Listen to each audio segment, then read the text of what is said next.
তিনি যে কথাটি বলছেন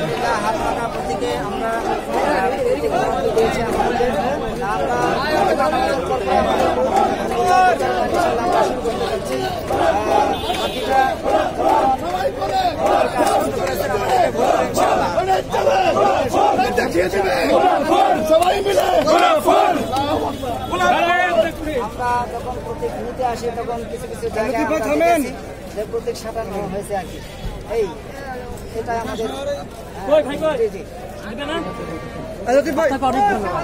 সংবাদ ফিচার ও অনুষ্ঠানের জন্য ভিজিট করুন সংবাদ প্রকাশের ওয়েবসাইট এবং যুক্ত থাকুন ফেসবুক পেজ ও ইউটিউব চ্যানেলের সঙ্গে।